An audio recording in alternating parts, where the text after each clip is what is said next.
Jamen, hvorfor kommer du her til babysalmesang?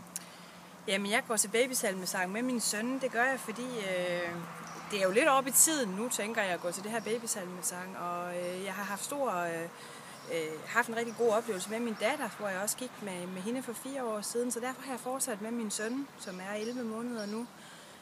Han er rigtig, rigtig glad for det, og man kan faktisk se det på ham, når at vi kommer her. Han kan genkende de andre børn, og han kan genkende Birgit, læreren her, og bliver rigtig glad for det, når vi spiller og synger her. Så det giver ham rigtig meget glæde i hvert fald at være her, og det gør os også meget rigtig glade. Og Birgit, hun sagde også, at både mor og barn er meget træt, når man har været til babysalmesang. Ja. Kan det passe?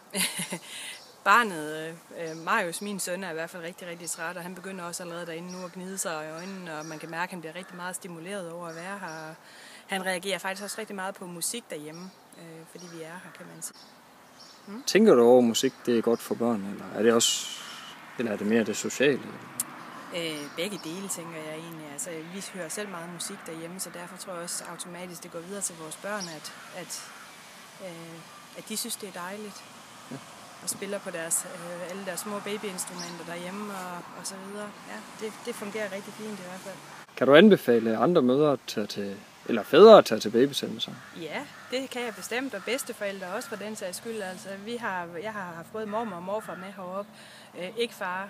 Jeg tror min kæreste han synes, det er sådan lidt specielt det her med at gå i kirken. Han forbinder det. Jeg tror mange mænd måske forbinder det med at gå i kirken, og det bliver sådan noget kristen halløjse, men måske i virkeligheden, fordi de ikke ved, hvad det er, og det er jo meget mere end det, kan man sige.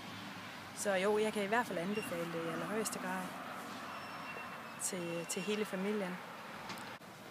Så er det sidste gang i dag, kan det passe? Det er desværre, fordi min barsel slutter, ja.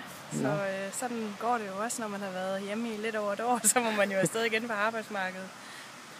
Men Birgit har jo så også den holdning, at hvis man har en fridag om tirsdagen, eller det passer ind, så må vi fortsætte med at komme her, og det har jeg da tænkt mig at vil gøre.